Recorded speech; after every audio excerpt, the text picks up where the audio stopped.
Hey, I'm Ryan Reynolds. At Mint Mobile, we like to do the opposite of what Big Wireless does. They charge you a lot, we charge you a little. So naturally, when they announced they'd be raising their prices due to inflation, we decided to deflate our prices due to not hating you. That's right. We're cutting the price of Mint Unlimited from $30 a month to just $15 a month. Give it a try at mintmobile.com/switch. $45 up front for 3 months plus taxes and fees. Promo rate for new customers for limited time. Unlimited more than 40 gigabytes per month slows. Full terms at mintmobile.com. It took a lifetime to find the person you want to marry. Finding the perfect engagement ring is a lot easier. At BlueNile.com, you can find or design the ring you've always dreamed of with help from Blue Nile's jewelry experts who are on hand 24/7 to answer questions, and the ease and convenience of shopping online. For a limited time, get $50 off your purchase of $500 or more with code LISTEN at BlueNile.com. That's $50 off with code LISTEN at BlueNile.com. We all belong outside. We're drawn to nature, whether it's the recorded sounds of the ocean we doze off to, or the succulents that adorn our homes. Nature makes all of our lives, well, better. Despite all this, we often go about our busy lives removed from it. But the outdoors is closer than we realize. With AllTrails, you can discover trails nearby and explore confidently. With offline maps and on-trail navigation, download the free app today and make the most of your summer with AllTrails. Super real.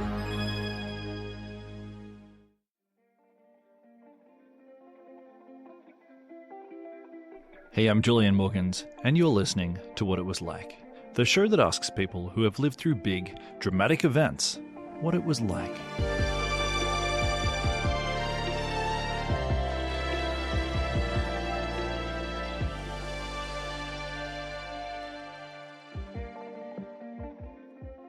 Hello and happy Father's Day. This week in Australia, it was Father's Day, and perhaps that's why this conversation about being buried alive, it's somehow got turned into a discussion of fatherhood. Because I'm a dad, all right? I think that's another bit of background information here. I'm a dad. I've got a little girl. And my guest today, he's got a little girl too. And for both of us, I think fatherhood it's been a bit of a game changer. So I used to be the guy who would jump off cliffs into water. Like if there was a water and a cliff above it, I'd be in. I'd be jumping. But now, I don't do that kind of stuff anymore. And I think it's just because I want to be there for my daughter. You know, sometimes I look in her little eyes and her little face, and I see this whole nascent person in there, and I'm excited to meet her. And all the different versions of her that she's going to be on the road to adulthood. So I'm less into risks now. Fatherhood, you know, it's a cliche, but fatherhood changed me. But I suspect it's changed my guest even more.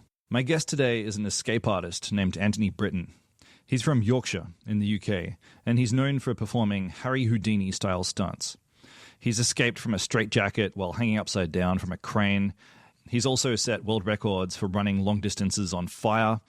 And in 2015, he tried to recreate a stunt that was pioneered by Houdini, a stunt that Houdini himself couldn't complete. So Antony tried to complete it. He was buried 6 meters underground in a grave while wearing handcuffs. And Antony almost died.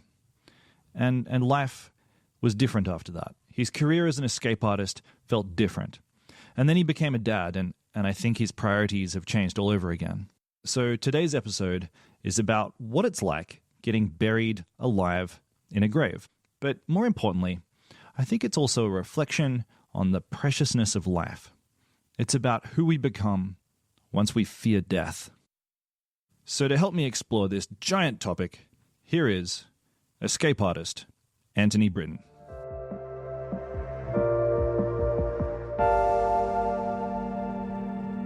Hello, Antony. Welcome to the show. And thank you very much for inviting me onto it. Been looking forward to it. So have I. So, I want to know how you got into this line of work. My father, he was a massive inspiration to me because he used to do potholing.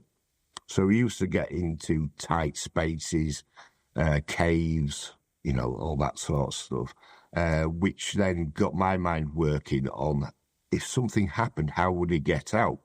You know, he's deep down in ground. There's nobody there with him. So if anything happened, he had to use his own mind and work his way out. So that really played with me. Is potholing the same as caving? Yeah. So yeah, that played a massive part with me on how to think and how to move on and never see a problem, see a solution. Always see a solution, because it doesn't matter what you do in life, in escapology or real life. There's always a solution to any problem that anybody puts in front of you. You've just got to look beyond it, and that played a massive role. As a kid, I wasn't the greatest of well-behaved children, so I got into the escapology world. And that set with me more than playing with cards, playing with fire, playing with chains, playing with handcuffs was just magical to me. So that's how I got into it. What was your gateway into the escapologist world? I was watching a Saturday morning program, and I can't even remember who it was. And it was an escapologist, and he did an escape, and I was just, wow, that looks so awesome. That looks just brilliant, and that's how I got into it. Started learning padlocks, started learning locks. So I started learning how locks worked, doors, door locks, padlocks, handcuffs. Many a time, my father would come back from work, go to put the key in the door, and there's no lock there because I've taken the lock out, and I'm learning how that actually works and how the mechanism works and how you can actually pick it. And my dad were like, "Oh God, here we go again." So yeah. Okay. So you were really into escapology from a young age. When you told your parents, "This is my career choice," did they push back at all? Did they think that was a good or a bad idea? Yeah, it was over here. It was the old saying, where there's muck, there's brass. So you had to have a trade behind you. So when I turned around to my father and my mother and said, I love doing this, I want to be a performer, I want to be an escapologist, they just sat there like, shut up. Yeah, you're going to be a welder. And it's like, well, no, I don't want to do that. I was pushed away from it, and this is what you've got to do. I was at school, I was never any good. I suffer with severe dyslexia. So back in those days, you were stupid and you were pushed at the end of the class. Then you never got taught anything. But I think that my dyslexia actually did work well for me in the escapology, because you tend to see things differently and push yourself through things. So I think that actually did set me well. Yeah, okay. You kind of broke into the escapologist game, right? You sort of just held your own impromptu stunt. Can you walk me through that process? Yeah, when I was younger, we used to chain me up and throw me into the canal where I used to live when I was a child. We had a famous canal running through Saltaire. So many a time we'd sort of like chain me up, handcuff me, whatever, throw me into the canal. There were a pub where the lock used to be, or still is.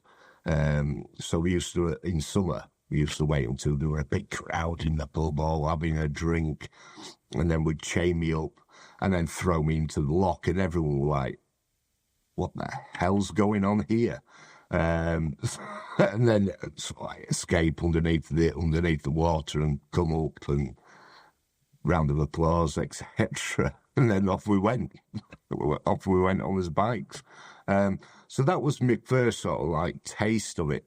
It was good fun. But we used to do it, as a close-knit community. We were just all interested in it and learning various different things. And it wasn't until 2012 that I actually came public. And that came about where here in the UK we were going through a major recession. People were losing their jobs. People were scared. People were losing their houses. It were a bad time. It came to me that, people need something. People need to just forget the problems that we're having in the society, in the work situation. So I got on the phone to a couple of my guys and said, look, I want to put a show up. And they went, okay. And I want it public. And they were like, okay. What are you thinking? I says, I want to go in the city centre. Everybody can come and just enjoy what they're watching. We're going to point myself up, set fire to the ropes, and put a straitjacket on me. And I've got simple straitjacket escape. And the phone just went silent. I was like, hello? Are you still there? Have we been disconnected? So they went, well, you're dealing with it. So don't worry, I'll deal with everything. So went out and I contacted a few counsellors and everything else, and they couldn't understand what I was talking about. You're going to do what? Yeah, we're going to put me up on a crane. I'm going to be in a straitjacket. We're going to set fire to the ropes, and I'm going to get out and get down. And they were like, not in my city. So, okay, so we went on to the next one, and this went on and on and on. I'm like, what's everyone's problem? And luckily enough, I was driving through a place called Wakefield. I was driving over the river, and I saw a crane out the corner of my eye. I'm like, what the hell? So I spun the car around, went down, found where this crane was, and I braked on the big gate, and this guy come out, and he says, yeah. I thought, right, he's either going to beat me up or he's going to talk to me. I says, whose crane's that? Mine. Why? I says, look, I'm Antony Britton. I'm an escapologist. I'm wanting to put this show up. And I explained all the problems that I was having with the councils. And he stood there listening to me. And he says, no problem. So I thought, great. He says, this is private land. Councils can't do anything. That's my crane. It sounds brilliant, does this? Count me in. So I'm like, fantastic. He says, count me in. Not a problem. He says, when are you thinking? I says, Halloween. We want to do it Halloween.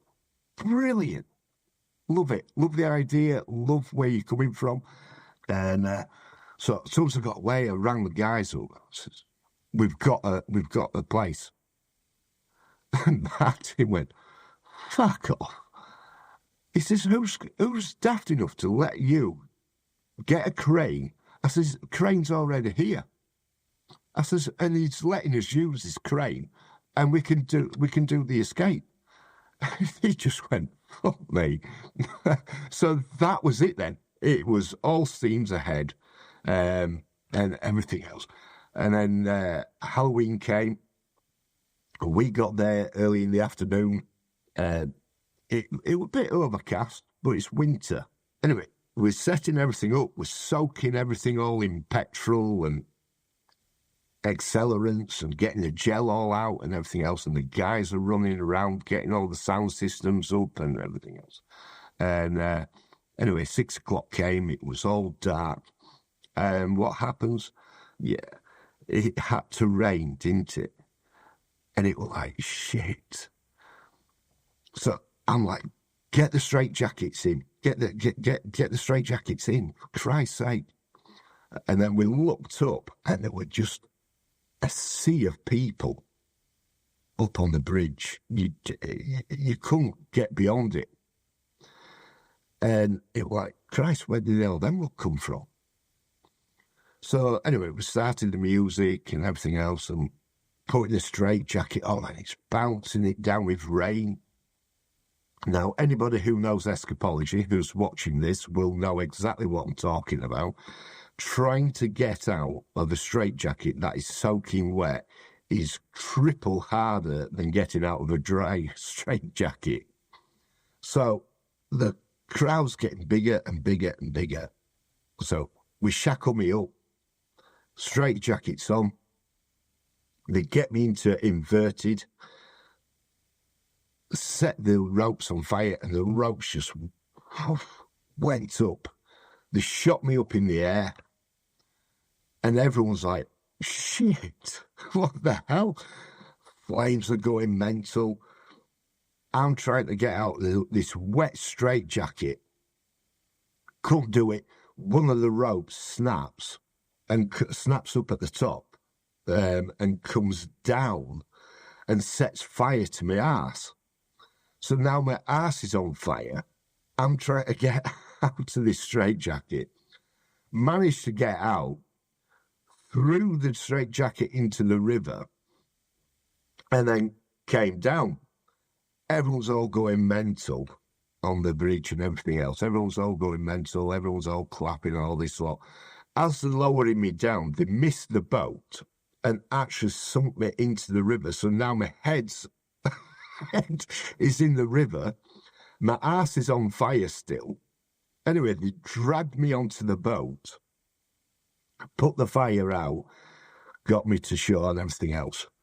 Anyway, everyone's all having a great time and everything else. And anyway, the guy says, the police came. I says, oh, what did the police come from?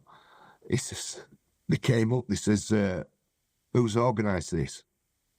And he went, Antony Britton did.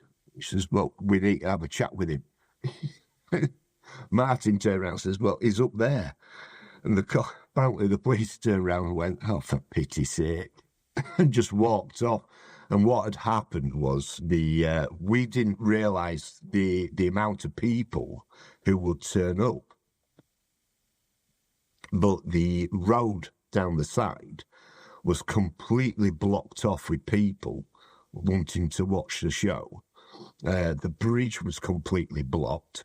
The grass verge on the other side was completely blocked off. So we were stopping all traffic. Nothing could move because it was just full of people wanting to watch it. And that's why they got involved. But that's the beauty of escapology. Because a magic trick is a magic trick, but escapology, it taps into people's imaginations. It taps into their nightmares. It taps into their delusions. It taps into so many emotions. It does escapology. And that's what makes it so unique and such a beautiful performance. Done right, can hit anybody on any level. I mean, I always go out in the crowd, I'll put a baseball cap on or something, and I'll go into the crowd before I actually do a performance. I've always done that. And I listen to people. And it's beautiful because some people are coming to watch it. Some people are coming to watch it or wanting you to die, wanting you to fail. But that's the human person. You know, they got this morbid fascination of, oh, I hope he dies, you know, whatever.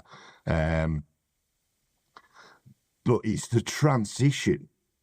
So that person, and I've heard it so many times, oh, I hope he fails, I hope he dies, I hope he crashes down. You know, I've heard all this. But the key thing is, I know that right here, right now, they're saying that by the end of the performance, they're screaming for you to get out.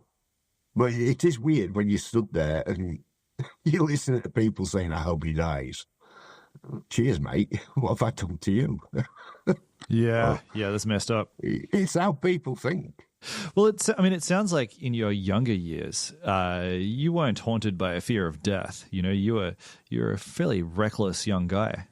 Yeah, death, when I was younger, death never bothered me. If I died when I was if I were performing it, if I died doing it, in my opinion, I was going to die doing something that I love. So that's how my mind always works. If I die doing it, I die. It's that simple. So it never feared me. It never feared me. Yeah, I could tell by your story. So was this big stunt, you know, the upside down straitjacket stunt, did this kind of put you on the map? It made it official. You were an escapologist after that. Yeah, the media got hold of that, and it just went around the world. It was absolutely phenomenal. So at that point, it was, people knew who I was. I had people from China ringing me, wanting interviews, Australia, America, Ireland. You know, they were all ringing me, wanting an interview, and it just snowballed, which was great, and it was great for the show. Yeah. I mean, I imagine that being an escapologist is kind of like being an influencer. You know, you need to be all over YouTube. You need to have an online profile. Was that sort of the case? It was up to a point, but the media just ran with everything. That's what I found, and it didn't matter if I had YouTube or what. You know, the media worldwide just went absolutely crazy. But like I said, that was good for performance in the show, because now we can think bigger. And you've always got to think bigger in escapology. No point just doing the same escape time and time and time again, because it becomes boring. We've all seen that. We've seen it. So you've got to go beyond that. So after that escape, I sat back, and it came to me that it was 100 years. But in 2015, it would be 100 years since Houdini first ever attempted the buried alive. So I was like, okay, that we've done all them, but now the timing's right, because next year is going to be 100 years. It's a milestone. I sat down and I thought about it, and I thought about it. And I thought, fuck it. So I picked up my phone and I rang up Martin, and I rang up Kenny, and I rang up bloody everybody. I had them all on loudspeaker. I said, right, I've got next year's escape planned. He says, okay, right. Are we doing the straitjacket escape again? No, that's all. We've done that twice now. Right? Are we doing a water escape? No, everybody does them. We ain't doing a water escape. Hellfire did a water escape in my teens. Okay. So what are we doing? We're doing fucking buried alive. Oh, shit. No way. I says, no, buried alive. It is the right timing. It's the right timing. We've got the publicity. People know us. It's 100 years next year since Houdini first ever attempted it. It's the right timing. And that was it. The next one was going to be the big one, and it was going to be the buried alive. Let's go for it. So that's what we did. The next one, which was 2015, at that time, was going to be set for the buried alive escape. And that's what we worked towards. We did about 18 months worth of training on it, mental evaluations for insurance purposes. I had to go through everything, just for insurance purposes. The the valuations that I had to go through to make sure that I wasn't suicidal, that I wasn't depressed, that I wasn't mad. And these are questions that they ask me. How do you hear voices? Are people telling you to do this? Yeah, me. I'm telling myself to do this, But yeah, I had to go through all of that, including the mental strain of it, get myself into the performance mentally, which I even had to write a waiver, saying that I was of fit mind, that I didn't have any mental issues at all, and that if anything goes wrong, it is on me, and nobody's to be held accountable for anything if anything goes wrong. And I had to write this and sign it all, and I got the whole crew to sign each document, and they had a copy, we had a copy, my solicitors had a copy of it. so yeah, that was the Buried Alive. It was supposed to happen in March, and I woke up in the morning. To be fair, I'm glad that it didn't happen in a way. We got up, opened the curtains, performance day, and the ground was just full of snow. And it was like, can't bury me in this. So we went up to the site and met all the lads up there. And I turned round to Rebecca, turned round to her, and I said, we can't do it. All these people coming, I've got radio shows ringing. So we quickly changed it, and I did a water escape. Even though I detest doing water escapes because everybody does them. But we had to do something quickly. So we did a water escape for anybody who actually didn't get the message and they still showed up, which quite a lot of people did. They still showed up, and we still put on a performance. Granted, it wasn't the Buried Alive, but we still put on a performance for people. And we all had a good night, a few drinks afterwards. Absolutely freezing it was. But yeah, so we postponed that to September. Hey, we're just going to stop here for a quick ad break, but stick around. We'll be right back with more What It Was Like.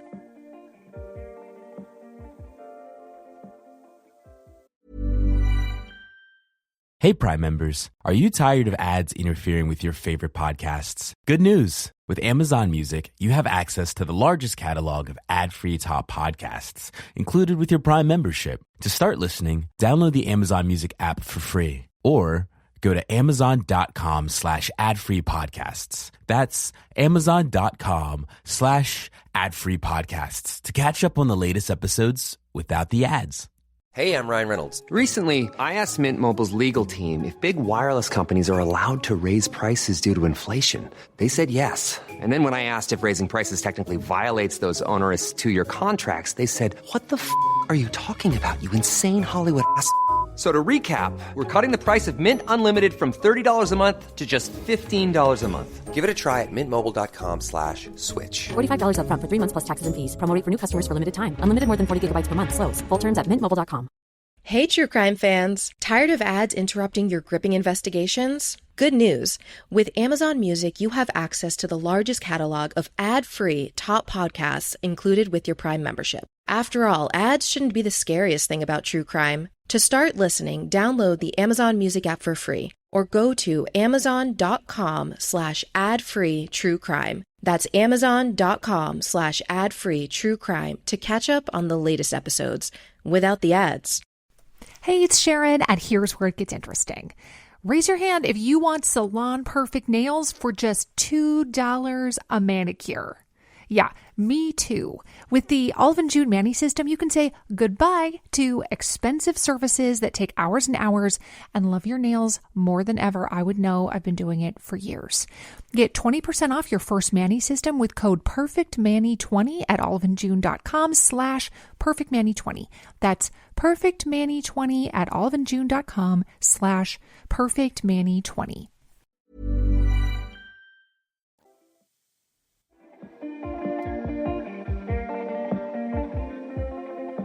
This time you go through with it, but it's kind of a disaster. Can you walk me through it?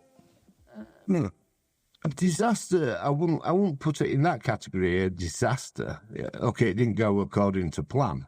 But what you've got to bear in mind is that the Buried Alive, it had been attempted by two people that I know of. I know some escapologists have said I've attempted it, but publicly we'll go down that route. There were only two people who had attempted it, which was Alan Allen, the great Alan Allen, who was a British escapologist, and Houdini. Both of them, sadly, were dead when I performed mine. So I didn't have anybody that I could really go to and get a sense on exactly what it was. So, yeah, September came. We got live bands playing. We got all sorts going on. Free entry. Anybody can come down, just enjoy what we're going to do. And everybody, the field just got rammed. And it came to the time for the Buried Alive to happen. And I turned round to my friend Russ, who's part of the team. Someone who I consulting. He comes up with ideas as well as me, and we work together. I had a quick meeting with him, and I said, I'm not feeling it. What were you feeling? Whenever I do an escape, I've got to have it here, and I've got to see myself. In your mind? Yeah, I've got to see myself, and I've always lived by it, that if you can picture something, it doesn't matter what it is that you're going to do or that you want to do. If you can picture in your head that it's going to be a success, and you can dream about that, and you can see it happening, and you can see it being performed, then it can happen. Doesn't matter, it can happen. As long as you can see what you want to do, and it doesn't matter what you're doing in life. Forget escapology, put that aside. It could be anything, going for a new job, but if you can actually see yourself getting it, thriving through it, doing it, completing it, then it's possible. With Buried Alive, I could never see it. With Buried Alive, I could never see it. I always got to a point where I'd be buried, but I never could mentally see myself getting out. And I turned around to Russ. I'm not 100% on this. And Russ went, well, we're here. Now, you can call it off if you want, but I know you, and that's not going to happen. So he just went, look, everybody knows what they're doing. We'd gone through 10 months worth of training. Everything was all worked out like a ballet. Now, he was like, right, let's get on with it then. Let's just get it done. And I remember jumping in, got the handcuffs on, jumping into the grave. And I got into position, and I had my throat mic on, because obviously under dirt, obviously you can't talk. So I had a throat mic, so the head ground crew could hear me from down here. So I'm in position, and When you say in position, can you just sort of set the scene? You know, like from the photos that I've seen, it's literally like a hole in the ground, rectangular. sorry, yeah, it's a standard grave, so it's 6 foot, 6 foot long and 6 foot down. So that's a standard grave. So I was very particular on that. It's got to be this. This is what allegedly Houdini, how he did it. So that's how it's got to be. When I got down, I got crouched. So I was on my knees and my forearms, and then crouched down. I had my earpiece in, and like I said, my throat mic, and I heard, right, go, and music started playing, and I could hear the digger, because we tried it the old style way, having people throwing it on. Took way too long, so I got a digger in. Anyway, heard that fire up, and it's just a big scoop. And I could hear it chinging, moving over to the grave. And I'm sat there, looking down at the ground, and then this almighty poof on my back. Ow, that bloody hurt. And then next scoop came, and again it went, and a big chunk of dirt landed on my head, smashing my head into the ground. And then the next minute, it's bang, bang, bang, bang. And nothing.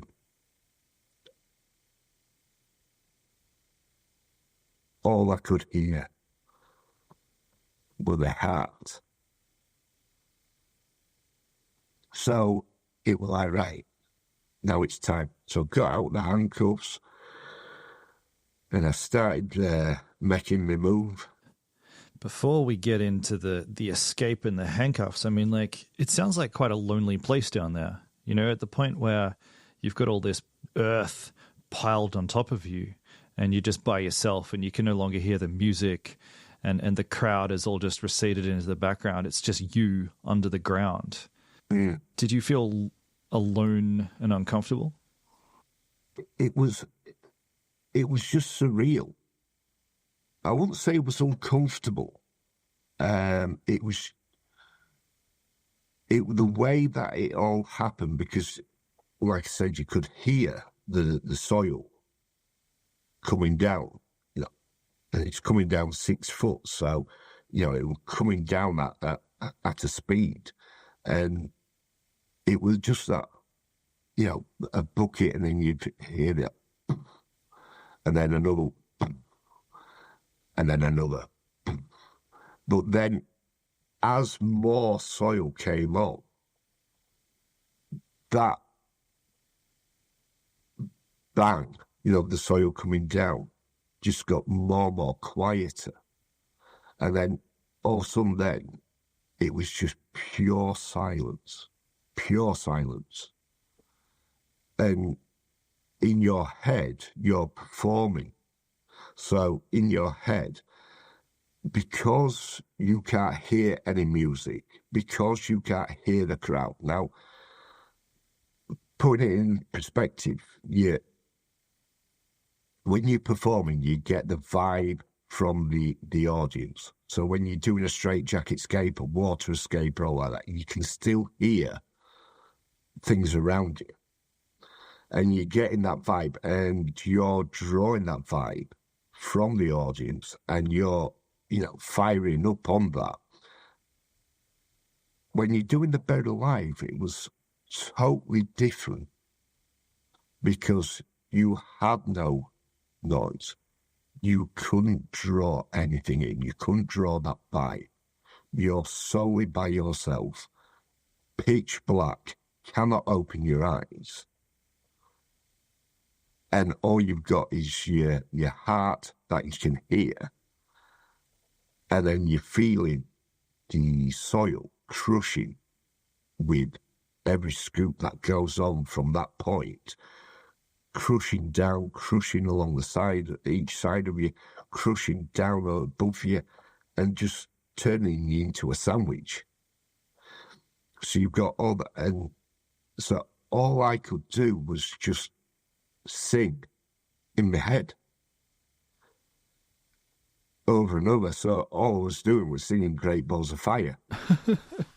Was the great Jerry Lee Lewis, Great Balls of Fire. What a choice.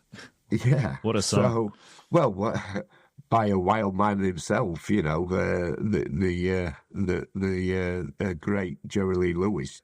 So that's what I had going around in my head, and that's what I was singing.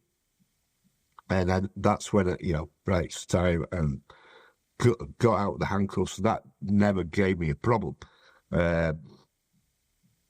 Then I started making my moves on how to get out, which was working fine. And I got my right arm trapped, and I couldn't free it. So I spent a lot of energy trying to get my right arm free so I could continue. Anyway, I managed to get it free. At that point, I remember thinking to myself, I need to create an air pocket, because I'd wasted so much energy. So I managed to create this little air pocket, and I got my face over it, and I had my hands like that, and I exhaled.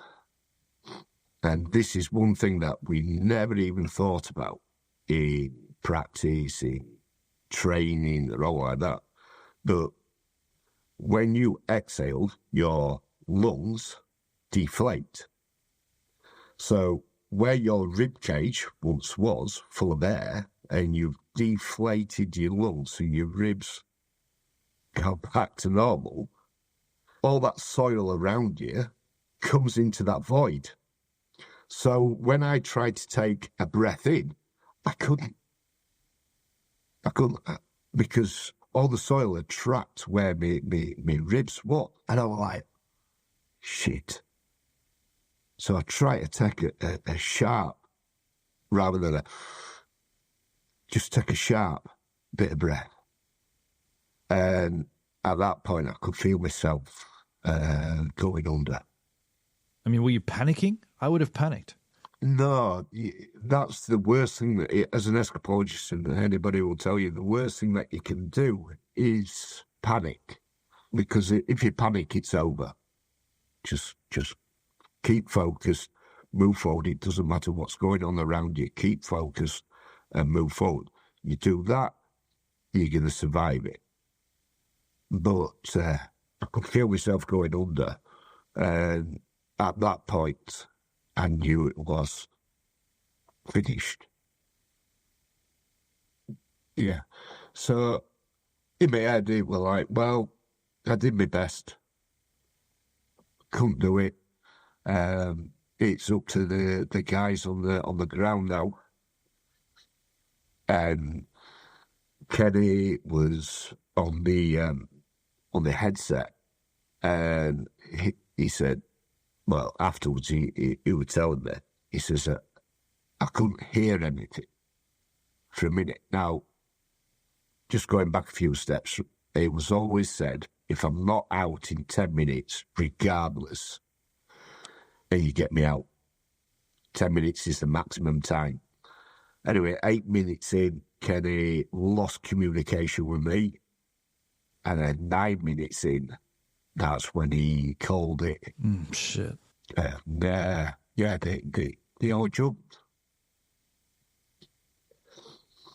They all jumped on it, executed it right, exactly how it should have been, and got me out. Now, whilst I was down there, I'd sort of like going, right, that's me done. No, I don't. I have absolutely no idea at which point. But I do remember seeing me grandfather, and all I can remember is my grandfather just turned around and saying, "Don't worry, we're all here."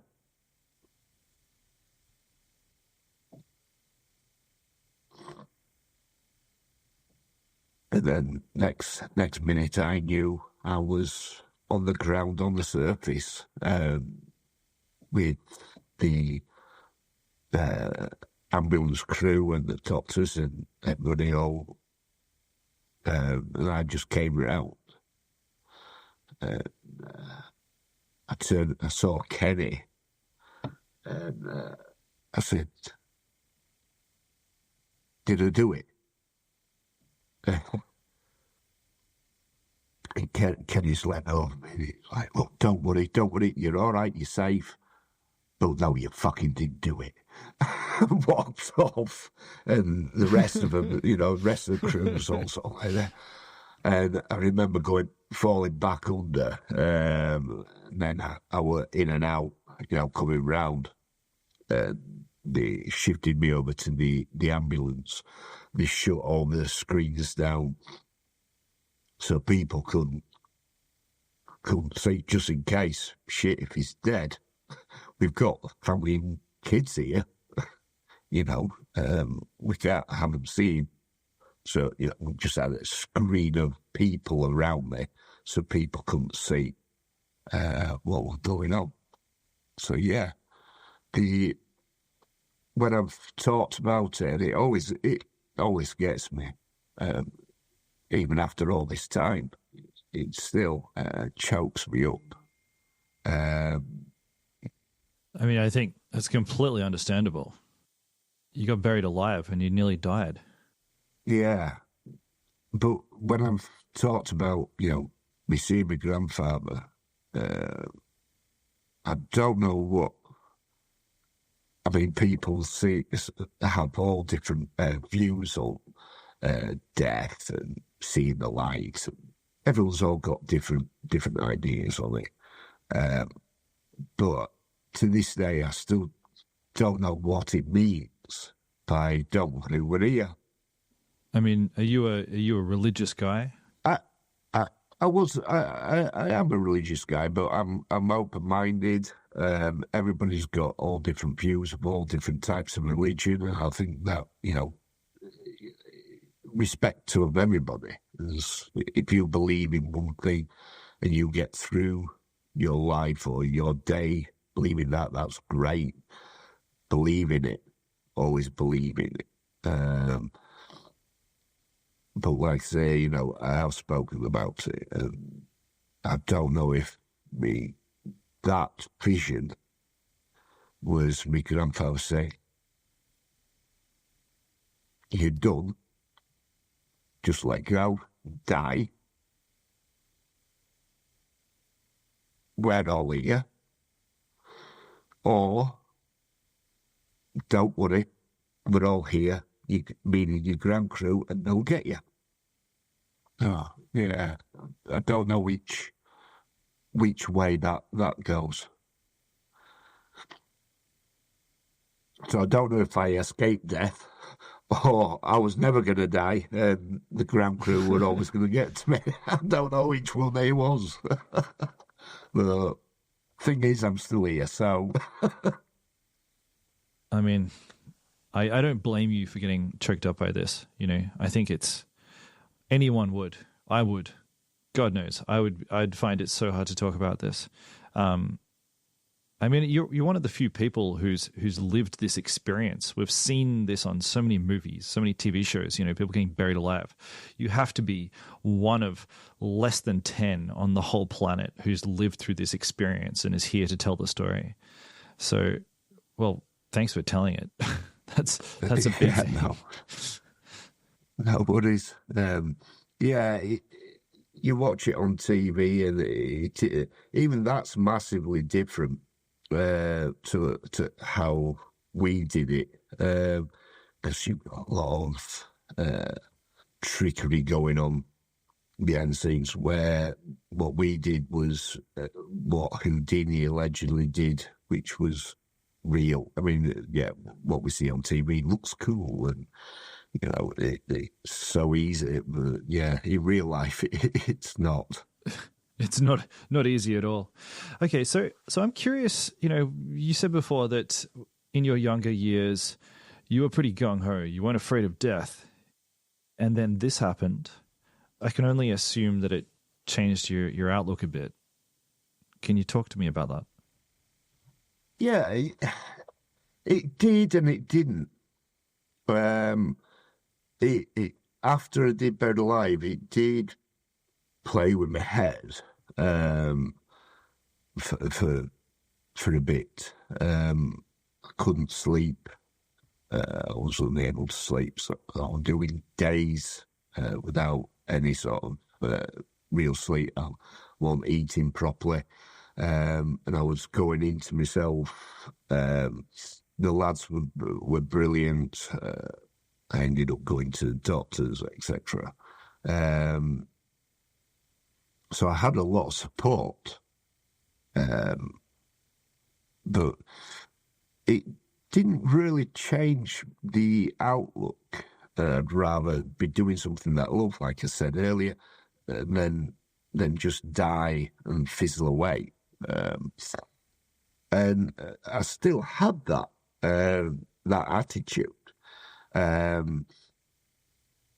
My perspective on things didn't change till Mia was born. Mia's my daughter. And as soon as that happened, the whole perspective of life just changed within a split second. From the moment that she was born and I held her in my arms, it was that moment that changed. Literally, within a breath. That's when things changed a little bit. I mean, so I've experienced this too. There have been times in my life where I've done completely stupid, irresponsible things. And then I had a daughter 3 years ago.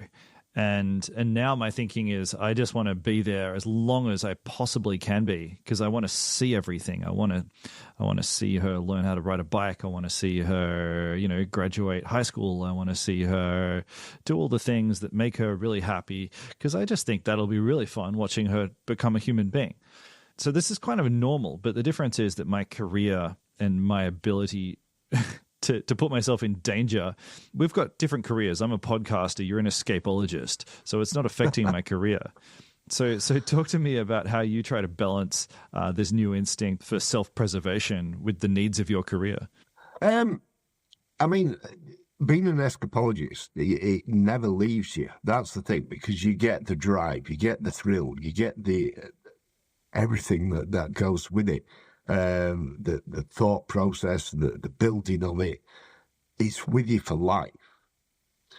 But when Mia was born, that just slowed things down a little bit for me.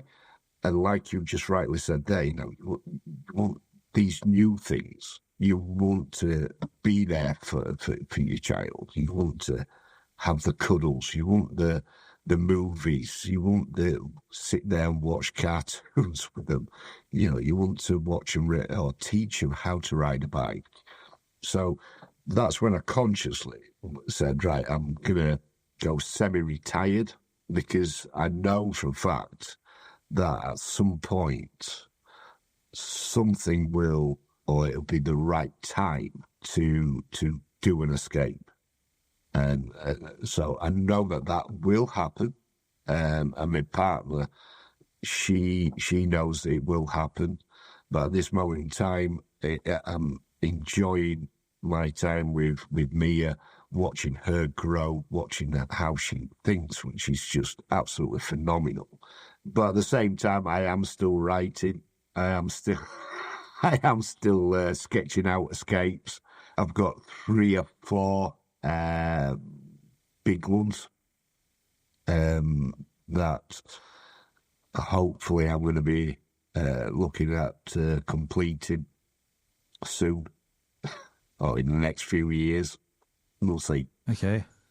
You haven't given up on escapes? No, I don't believe that it ever leaves you. You love everything about it, and it's part of you. So it'll never leave me. So it seems to me that you get a real thrill from these escapes, you know, like it's a big adrenaline moment. It's really exciting. But then on the other hand, you get a real thrill from your daughter. I'm wondering if they're comparable. Are they really different experiences, or are they in some ways similar, and do you prioritize one or the other? The comparing me to an escape, I think it's two different things. Being a father and everything that goes with that, I think that overpowers my adrenaline for escapes, if that makes sense. Yeah. I mean, I guess I was comparing an escape to the experience of having a child, because to me, if I had to guess, like one of the motivations for you in an escape is like, it's a big life experience. It's like, can I get out of a straitjacket while being suspended upside down, hanging from a crane? Or can I run a long distance while being set on fire? These are big life experiences.